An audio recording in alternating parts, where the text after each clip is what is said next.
While I was overseas, my dad called. I used your college fund to pay off my loans. I laughed, thinking it was a joke. Then he sent a screenshot of the bank statement. Zero balance. Furious, I booked a flight home. When I confronted him, he smirked. You owe me for raising you. So I cashed out his retirement fund instead. I was never the kind of guy who liked surprises. Probably had something to do with growing up in a house where surprises usually meant something bad. Bills we couldn't afford, fights that came out of nowhere, or my dad bringing home some new girlfriend way too soon after my mom passed.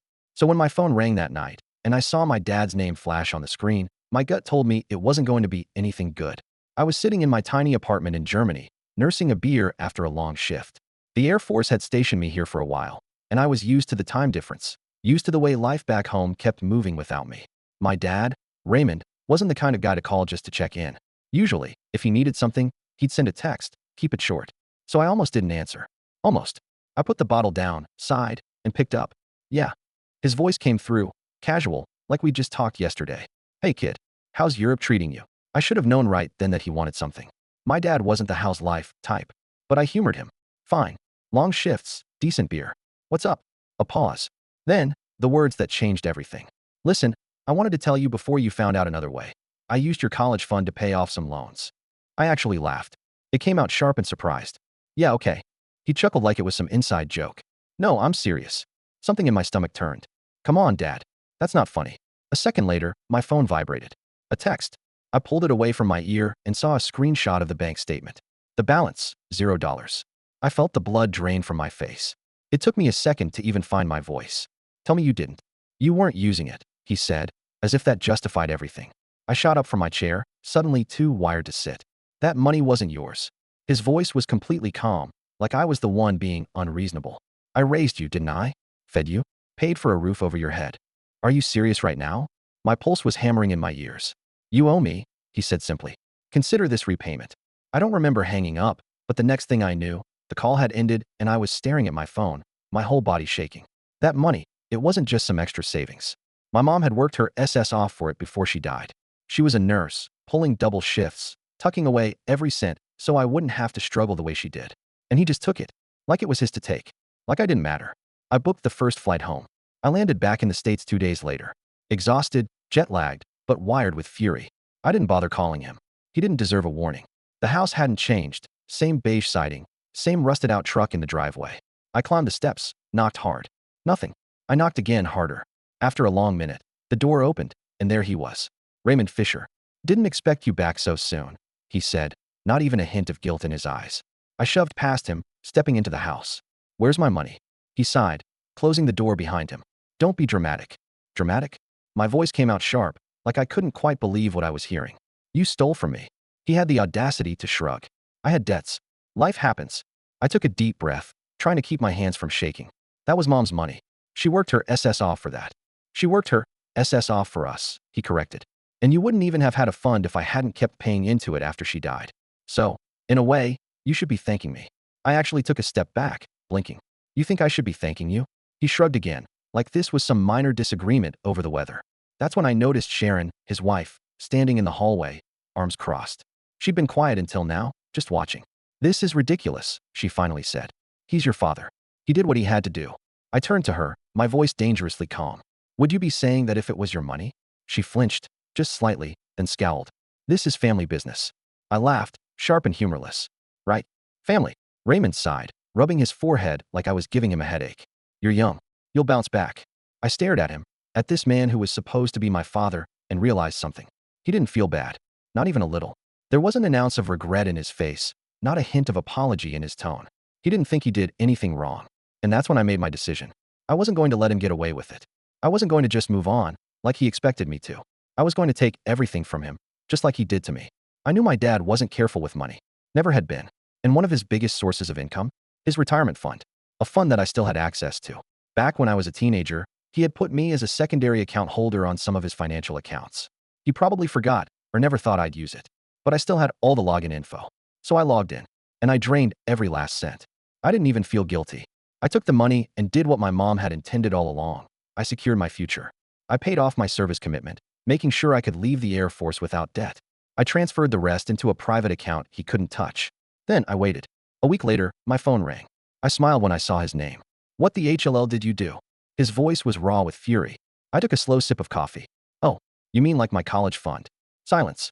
Then, a sharp breath. I'll take you to court for this. I laughed. Go ahead. I'd love to see you explain to a judge how you stole from me first. More silence. Then, finally, his voice, quieter now. You ruined me. I leaned back. No, Dad. You did that to yourself. And I hung up. He didn't call back. Not that night. Not the next day.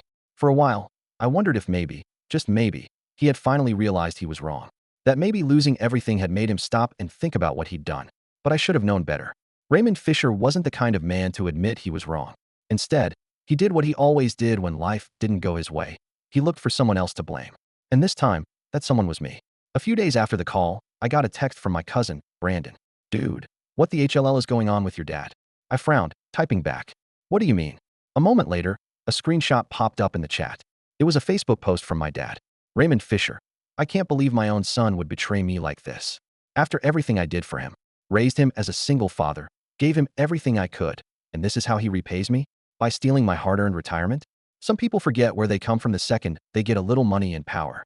Shameful. The comments were even worse. People I barely remembered from childhood were chiming in, acting like they knew my life.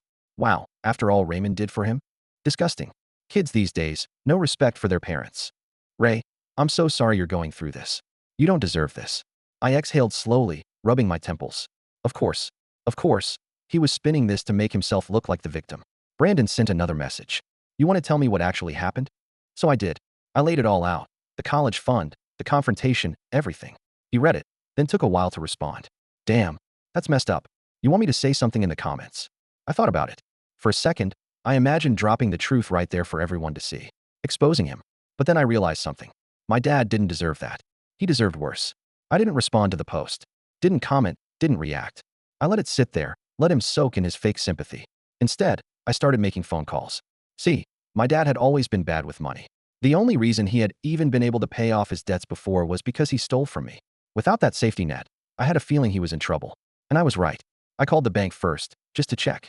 Mr. Fisher has a significant balance owed, the rep said over the phone. He's actually behind on some payments. I smiled. Next, I called the mortgage company. Turns out, he'd been refinancing the house for years, pulling out cash whenever he could. But now he had no backup plan. No money left. I hung up and sat back, staring at the ceiling. It was only a matter of time before everything fell apart for him. And I wasn't going to lift a damn finger to stop it. I started hearing things through the family grapevine. Sharon was pissed. She hadn't known just how bad things were until now. Apparently, she'd assumed Raymond still had savings, still had a plan. But when she found out that the retirement fund was gone, and that he had no way to replenish it, things got ugly. Brandon texted me again. Dude, heard Sharon is talking about leaving your dad. I smirked. Why? I thought family helps family. LMAO. Guess she didn't mean herself. I wasn't surprised. Sharon had never been in this for love. She liked the lifestyle, weekend trips, dinners out, the security of having someone else handle the bills. But now, she was looking at a future of cutting coupons and working into her 60s. And she wasn't interested. Good. Let her leave. Let him feel what it's like to have everything taken from him. A few weeks later, I finally got another call from my dad. This time, I answered. His voice was hoarse, tired. Are you happy? I stayed silent. You got what you wanted, he muttered. You ruined me. I leaned back in my chair. No, Dad. You did that to yourself. There was a long pause. Then, he said, I just don't understand how you could do this to your own father. I actually laughed. Are you serious? You don't understand. I raised you, he shot back. I gave you everything. No, I cut him off. Mom gave me everything. You took it. He inhaled sharply, like I'd physically hit him. I waited for him to say something, to admit he was wrong, to apologize. But he didn't, because he never would. And that was when I finally understood. There was nothing left to say, nothing left to salvage.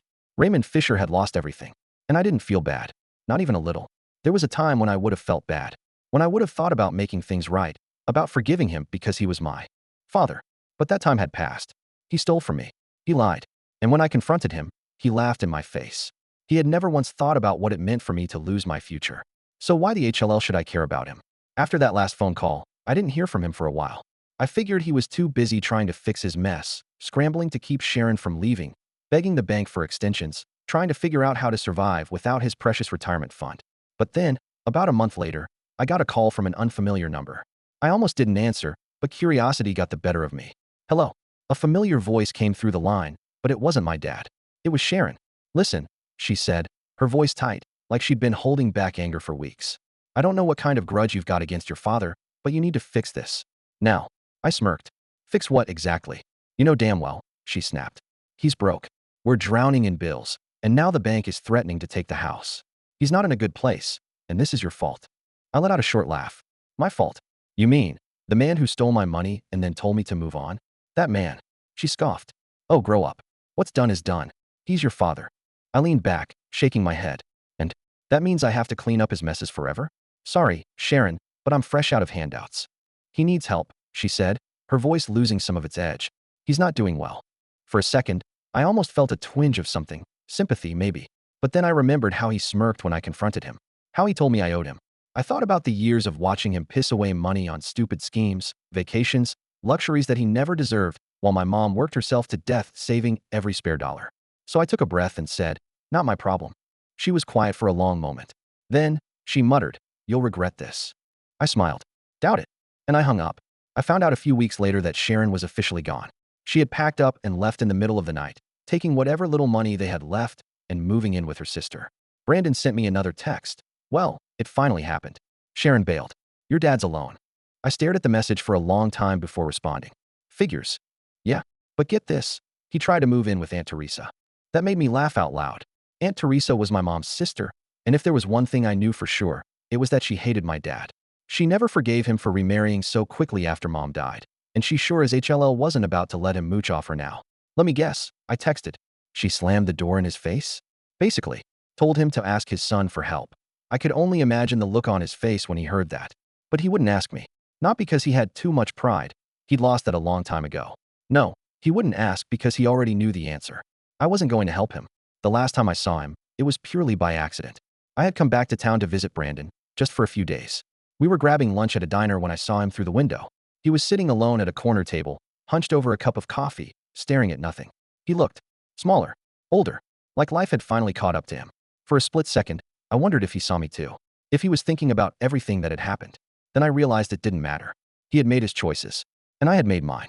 I turned back to my meal, to my life, to my future, and I never looked back. A lot of people would say I was cruel, that I should have forgiven him. But here's the thing. Forgiveness is for people who are sorry. He wasn't. He only cared when the consequences finally hit. So no, I don't regret what I did. Not one bit. Raymond Fisher taught me a valuable lesson.